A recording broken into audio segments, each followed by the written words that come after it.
राग, नाराजी आणि मत्सर यांनी इतरांचे हृदय बदलत नाही, परंतु फक्त आमचे हृदय बदलते, आणखी पापात अडकण्यासाठी. काय आमचे प्रयत्न पापातून बाहेर पडण्याचे आहेत की पापात अडकण्याचे आहेत?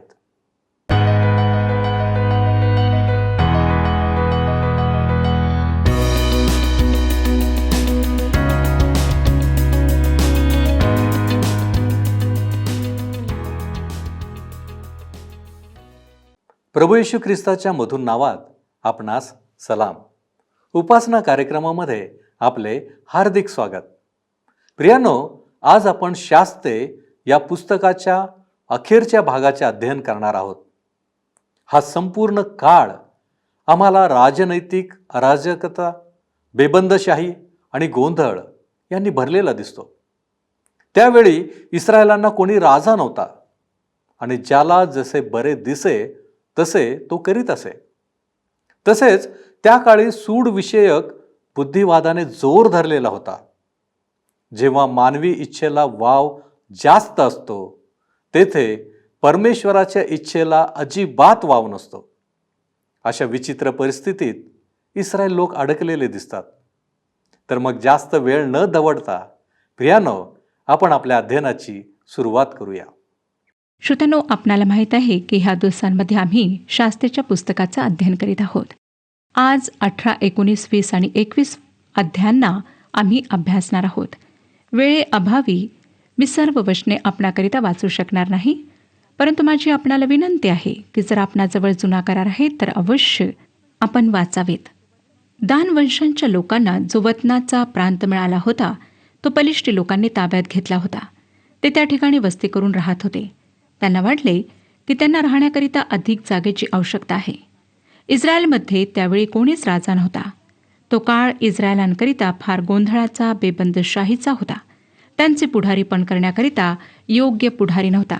18 अध्याय 1 वचन आम्हाला सांगतं की त्या काळी इस्रायलाचा कोणी राजा नव्हता.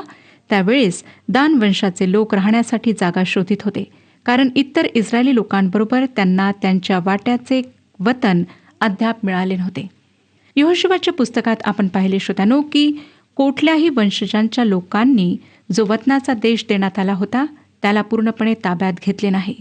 आणि दान वंशाच्या लोकांबद्दल जे उत्तरेकडील भागात होते त्यांच्या बाबतीत निश्चितच हे खरे होते. दान वंशाच्या लोकांना समस्येचा सामना करावा लागला. इतकेच नाही, परंतु इतकी वाईट स्थिती होती की त्यांना डोंगराळ भागसुद्धा घ्यावा लागला. 18 अध्याय 2 वचन, तेव्हा दान वंशजांनी आपल्या कुळातल्या लोकातून 5 शूरवीर निवडले आणि त्यांना सरा व अष्टावोल येथून देश हेरून पाहण्यास पाठविले.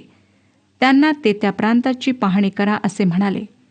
ते एफ्राईमाच्या डोंगराळ प्रदेशात मिखाच्या घरापर्यंत आले व तेथे त्यांनी रात्रीचा मुक्काम केला. दानी वंशाच्या लोकांनी आपल्या संपूर्ण कुळामधून एकूण 5 शूरवीरांना पाठविले, ह्यासाठी की त्यांनी दानच्या वंशाच्या लोकांना राहण्यासाठी आणि सीमा वाढविण्यासाठी काय केल्या जावे ह्याकरिता तो भाग पाहून यावा. प्रवासाच्या अंतर्गत आम्हाला दिसतं की ते मिखाच्या घरी आलेत. 3 आणि 4 वचने पहा काय सांगतात. ते मिखाच्या घराजवळ असताना त्यांनी त्या तरुण लेव्याचा आवाज ओळखला. तेव्हा ते तिकडे जाऊन त्याला विचारू लागले, तुला येथे कोणी आणले? तू येथे काय करतोस? तुझे येथे काय काम आहे? त्याने त्यांना उत्तर दिले, मिखाने मला वेतन देऊन ठेवले असून मी त्याचा पुरोहित झालो आहे. एवढे त्याने माझ्यासाठी केले आहे. श्रोत्यानो, हा लेवी पुरुष कोणी नसून भाड्याने ठेवलेला पुरोहित होता. पुष्कळशा मंडळात असे भाड्याचे प्रचारक आहेत ज्यांच्यावर परमेश्वर दयादृष्टी करो. हे भाड्याने घेतलेले प्रचारक थोड्या लोकांमध्येच प्रचार करत राहणे पसंत करतात. आज हे भाड्याने घेतलेले प्रचारक परमेश्वराच्या वचनाला न घाबरता, पक्षपात न दाखवता सांगणे पसंत करीत नाहीत. ह्या लेवी पुरुषाने समझोता केला होता. ही वेळ समझोता, भ्रष्टाचार, गोंधळ, बेबंदशाही जे लोकांच्या परमेश्वरापासून दूर जाण्याचे एक चिन्ह होते त्याची होती. आज आम्ही सुद्धा अशाच समयात आहोत. आमच्या लोकांनी आज अनेक गोष्टींशी समझोता केलेला आहे. मंडळांमध्ये भ्रष्टाचार, गोंधळ, बेबंदशाही ही फार प्रमाणात वाढलेली आहे. आमची समस्या आहे परमेश्वराचे वचन जे आमच्या सर्व अधिकाराचा पायवा आहे त्याच्याकडे आणि येशू ख्रिस्ताकडे जो ह्या वचनात प्रगट करण्यात आलेला आहे त्याच्याकडे आम्ही वळत नाही. 5 आणि 6 वचने पहा. ते त्याला म्हणाले, ज्या प्रवासाला आम्ही निघालो आहोत तो यशस्वी होईल की नाही हे देवाला विचारून पहा. तो पुरोहित त्यांना म्हणाला, तुम्ही खुशाल जा. ज्या प्रवासाला तुम्ही निघाला आहात तो परमेश्वराला मंजूर आहे. हे ह्या भाड्याने ठेवलेल्या प्रचारकाचे गोड बोलणे होते जे त्यांच्या कानाला फार मधुर लागले आणि त्यांना ते पसंत पडले. हे 5 पुरुष ह्याच विचारात वापस गेले की जे काही ह्या लेव्याने सांगितले ते महत्त्वाचे आहे. 9 ते 11 वचने वाचूया. त्यांनी म्हटले, आम्ही तो प्रदेश पाहिला असून तो फार उत्तम आहे. चला उठा, आपण त्या लोकांवर हल्ला चढवू. तुम्ही स्वस्थ का बसला आहात? तेथे जाऊन तो देश ताब्यात घेण्याबाबतीत काही हायगाय करू नका. तेथे गेल्यावर निश्चिंत राहणारे लोक तुम्हाला आढळतील. तो देश विस्तीर्ण असून देवाने खरोखर तो तुमच्या हाती दिला आहे. ती जागाच अशी आहे की तेथे जमिनीच्या कोणत्याही उत्पन्नाची कमतरता नाही. तेव्हा सरा व अष्टावोल येथून दान कुळातले 600 पुरुष सशस्त्र होऊन निघाले. श्रोत्यांनो, अजून एक चांगली बातमी जासूस घेऊन गेलेत. त्यांनी सांगितले की दानी लोकांनी लैश ह्या ठिकाणी वस्ती करायला पाहिजे, स्थायिक व्हायला पाहिजे. त्यांनी सांगितले की तो प्रदेश फार उत्तम आहे. 600 हत्यारबंद योद्ध्यांना तयार करण्यात आले जे आपल्यासोबत कुटुंबियांना आणि धनसंपत्ती व जे काही त्यांच्याजवळ होते त्याला घेऊन गेलेत. पुन्हा एकदा ते त्यांच्या वाटेवर असलेल्या मिखाच्या सुंदर घराजवळ येतात. ह्या ठिकाणी ते थांबतात आणि मिखाच्या घरी जाऊन त्याची संपत्ती विशेष करून कोरीव मूर्ती, एफोद, कुलदेवता आणि ओतीव मूर्ती ह्यांना लुटतात. दानी वंशाच्या लोकांनी लैश आपल्या ताब्यात घेतले, आग लावली आणि पुन्हा त्याला वसवले आणि त्यात राहायला लागले. लैशला दुसरे नाव देण्यात आले आणि ते होते दान. 12 ते 31 वचने आपण वाचू शकता. ह्या ठिकाणी आम्हाला खऱ्या धर्मत्यागाचे चित्र दिसते. योनाथान कोण आहे? योनाथान मोशेचा नातू होता. श्रोत्यानो, हे लोक परमेश्वरापासून फार दूर गेलेत. आपणाला आठवत असेल की परमेश्वराच्या तर्फे बोलत असताना मोशेने काय म्हटले होते? माझ्या खेरीज तुला वेगळे देव नसावेत. आपल्यासाठी कोरीव मूर्ती करू नको. वर आकाशातील, खाली पृथ्वीवरील व पृथ्वी खालच्या जलातील कशाचीही प्रतिमा करू नको. आणि ह्या ठिकाणी मोशेच्या नातूजवळ, योनाथानाजवळ आम्हाला एक मूर्ती दिसते जो एक याजक होता. ही फारच दुःखाची गोष्ट आहे श्रोत्यानो. धर्मत्याग फार भयंकर गोष्ट आहे. कुठल्याही राष्ट्राच्या समस्या धर्मापासून वापस फिरण्याने सुरू होतात. अगदी हेच इस्रायल राष्ट्रासोबत झाले. ते परमेश्वरापासून फार फार दूर गेलेत. आता आपण 19व्या अध्यायाला पाहूया. या आधीच्या भागात आम्ही पाहिले की राष्ट्राचा अधपात धर्मापासून दूर जाण्यामुळे, धर्मत्यागामुळे कशा प्रकारे होतो. येथून अधपात आता दुसऱ्या स्तरावर पोहोचतो. हा स्तर आहे नैतिक अधपात.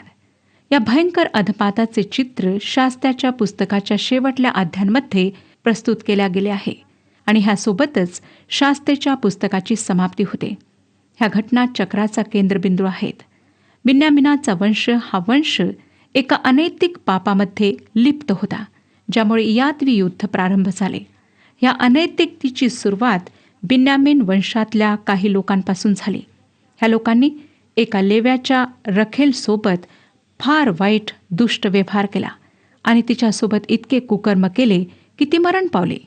बाकी वंशाच्या लोकांनी ह्या लज्जास्पद कार्याविषयी ऐकून बहिष्कार करण्याचे ठाणले. ह्या वेळेचा अंत भ्रष्टाचार आणि बेबंदशाहीने झाला आणि ह्याच भ्रष्टाचार आणि गोंधळासोबत शास्त्रेच्या पुस्तकाचा सुद्धा शेवट झाला, ज्याच्या शेवटल्या वचनात लिहिले आहे की त्या काळी इस्रायलला कोणी राजा नव्हता आणि प्रत्येक माणूस त्याला जे योग्य वाटे त्याप्रमाणे करी. 19वा अध्याय पहिली 2 वचने सांगतात की त्या काळी इस्रायलात कोणी राजा नव्हता. तेव्हा एक लेवी एफ्राईमाच्या डोंगराळ प्रदेशातल्या मध्यभागात बेथलेम येथे उपरी म्हणून राहत असे. त्याने यहुदातील एक उपपत्नी ठेवली होती. एकदा रागाच्या भरात ती त्याला सोडून यहुदातील बेथलेहेम यहुदा येथे आपल्या बापाच्या घरी गेली व तेथे 4 महिने राहिली. हे 2 वचने इस्रायलांच्या त्यावेळच्या जीवनाविषयी एक नवीन गोष्ट सांगतात आणि ही गोष्ट रोमकरास पत्र 1 ते 3 अध्यायांचे एक चांगले उदाहरण आहे. श्रोत्यानो, काय आपण एखाद्या अशा प्रकारच्या चरित्रहीन स्त्रीशी विवाहाची कल्पना करू शकता? ह्या ठिकाणी हा जो व्यक्ती आहे तो लेवी होता आणि त्याच्याबद्दल तर ही गोष्ट फार दूर होती. तिने वेश्या व्यवसाय स्वीकारला आणि त्याला सोडून आपल्या पित्याच्या घरी गेली. लेवी तिच्या मागे मागे गेला. तिच्या पित्याने त्याला फार आदर सत्काराने स्वतःच्या घरी ठेवले आणि हा लेवी पुरुष बरेच दिवस आपल्या सासऱ्याच्या घरी राहिला. नंतर आपल्या रखेलला घेऊन उत्तर दिशेकडे निघाला. ते एक रात्र बिन्यामिनांचे शहर गिबा येथे राहिलेत.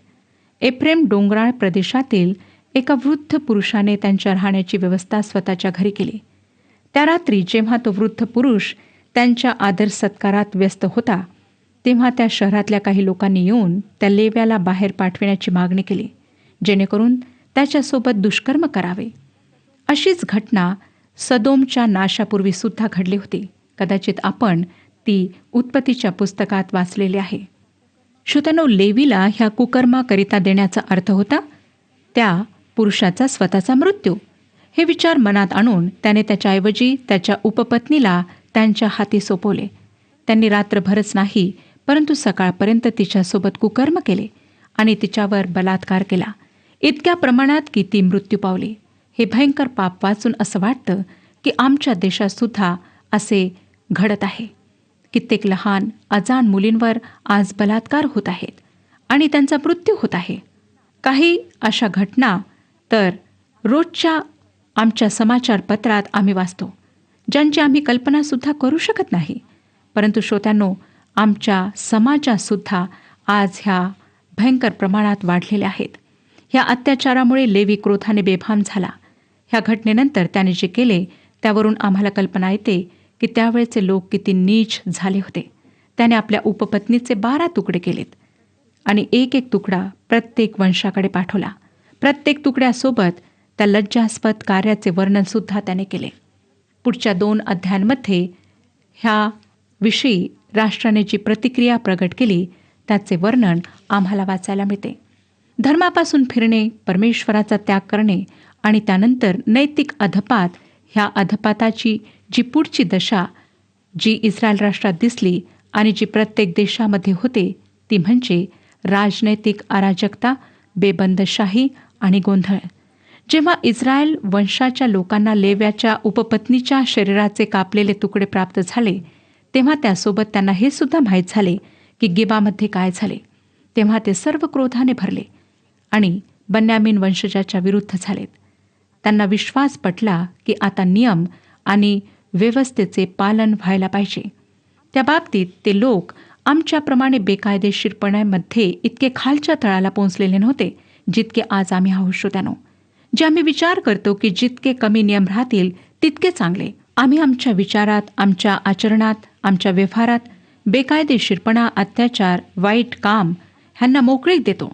आम्हाला वाटतं की कमीत कमी नियम, व्यवस्था, कमीत कमी बंधने आमच्यावर असावीत. ह्या बाकीच्या वंशाच्या लोकांनी बन्यामीन वंशाच्या लोकांना एक संधी दिली की त्यांनी मुकाट्याने अपराध्यांना, ज्यांनी हे घृणित कार्य केले, त्यांना त्यांच्या हवाली करावे.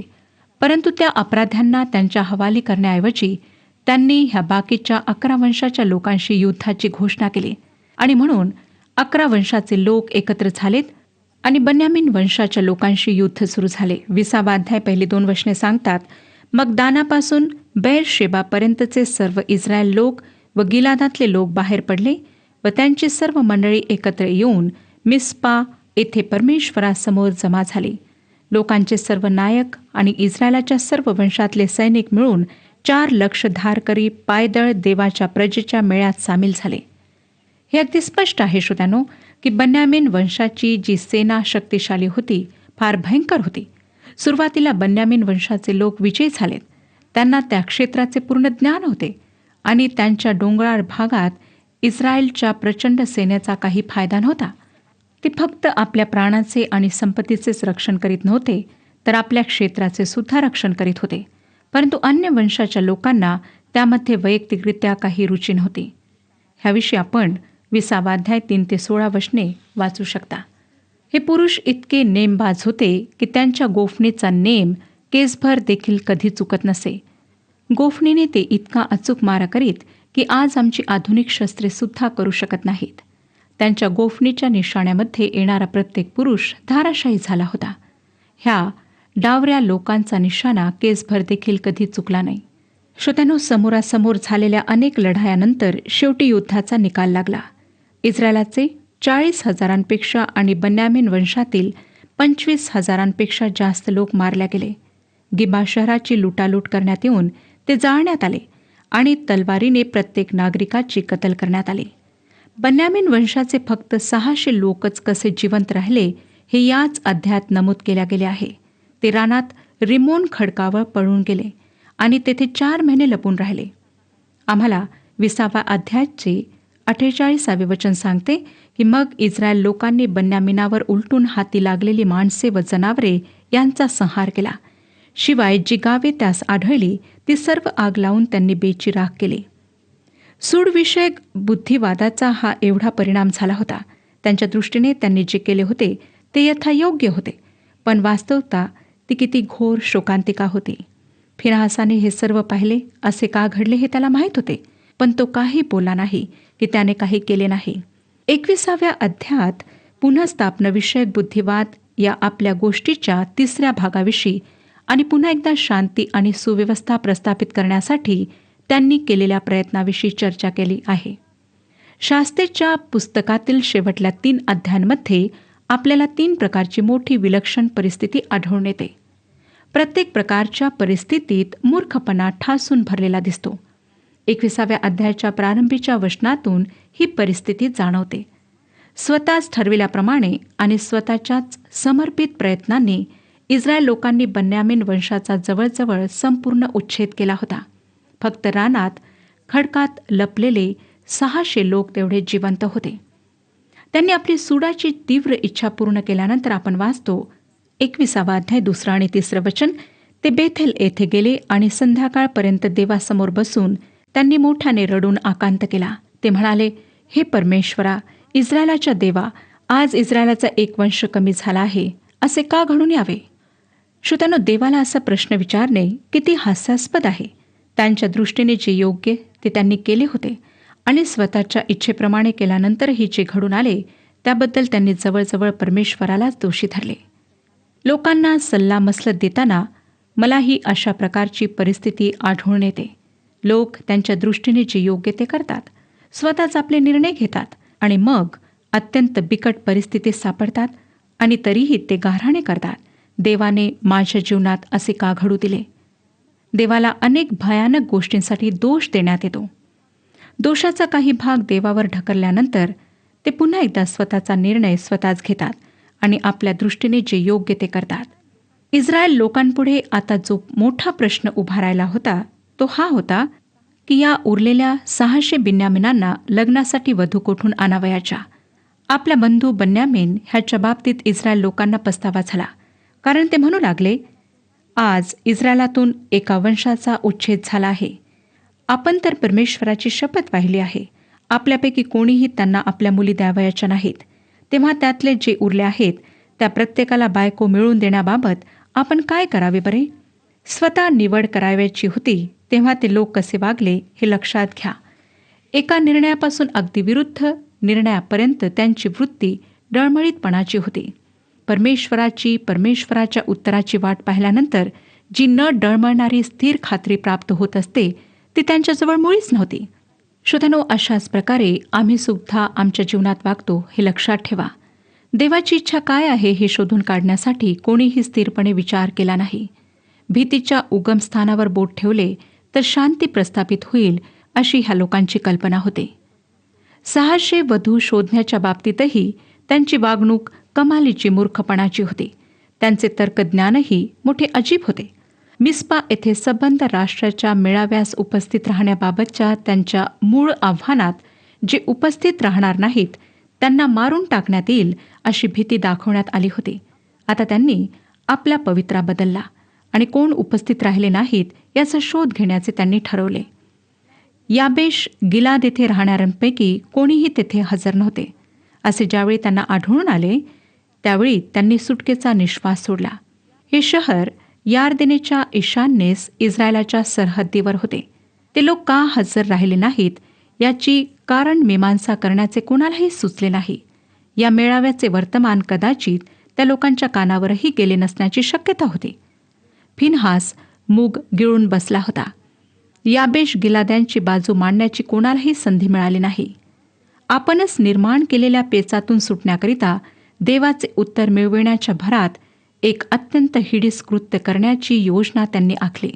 10 आणि 11 वचने सांगतात की तेव्हा मंडळीने शूर अशा 12,000 लोकांना तिकडे पाठविले. त्यांनी त्यांना आज्ञा केली, तुम्ही जाऊन याबेश गिलादाच्या रहिवाशांचा बायका पोरासह तरवारीने संहार करा. तुम्ही करावयाची कामगिरी ही की सर्व पुरुष आणि पुरुषांशी संबंध केलेल्या सर्व स्त्रिया ह्यांचा तुम्ही समूळ नाश करावा. श्रोत्यानो, अशा रीतीने पुन्हा एकदा निरपराध लोकांचा त्यांच्याच देश बांधवांनी संहार केला. ज्या अर्थी आपण योग्य तो शेवट करणार आहोत त्या अर्थी त्यासाठी आपण कितीही चुका केल्या तरी काही हरकत नाही, अशी ह्या लोकांची धारणा होती. 16 ते 18 वचने आम्हाला सांगतात की मंडळीतील वडीलजन विचारू लागले, बन्यामिनी स्त्रियांचा नाश झाला असल्यामुळे उरलेल्या प्रत्येक बन्यामिनी माणसाला बायको मिळवून देण्याबाबतीत आपण काय करावे? लोक म्हणाले, बन्यामिनाच्या वाचलेल्या लोकांना वतन दिले पाहिजे, म्हणजे इस्रायलातला एक वंश नामशेष होणार नाही.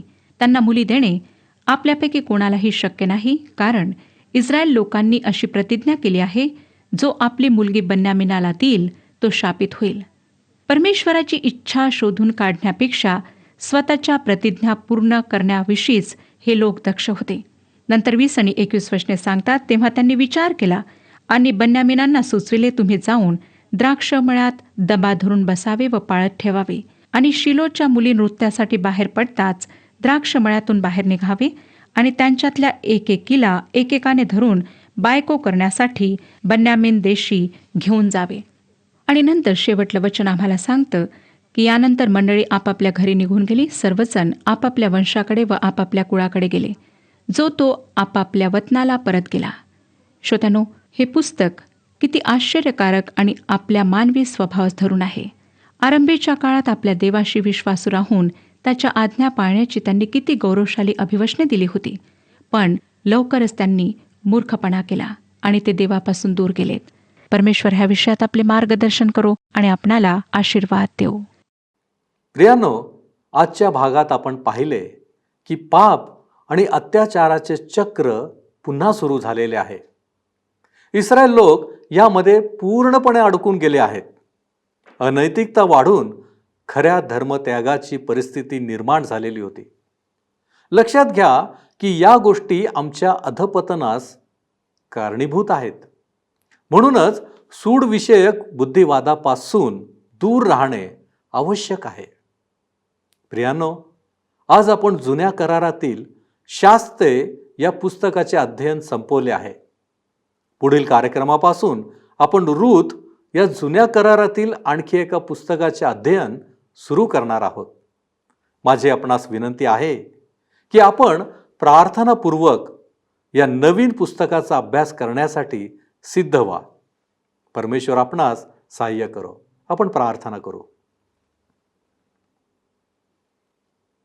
पवित्र पवित्र पवित्र थोर आणि सामर्थ्यवान देव बापा, आम्ही तुझ्या नावाला धन्यवाद देतो प्रभूजी की तू आमची काळजी घेणारा देव आहेस.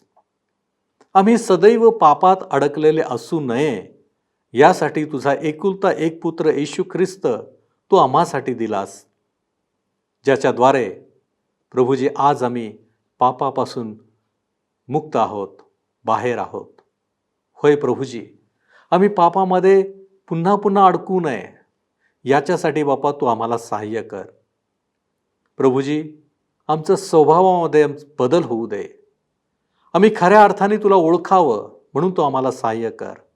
तुझ्या आज्ञा पाळण्यासाठी तू आम्हाला सहाय्य कर. यासाठी आम्ही स्वतःला तुझ्या पवित्र हातामध्ये सोपवतो. तू आमचा ताबा घे. येशू ख्रिस्त आमचा प्रभू याच्याद्वारे मागतो म्हणून तू ऐक. आमेन. आपली पापे पदरी घ्या आणि पापापासून दूर राहा. प्रभू आपणास मार्गदर्शन करो.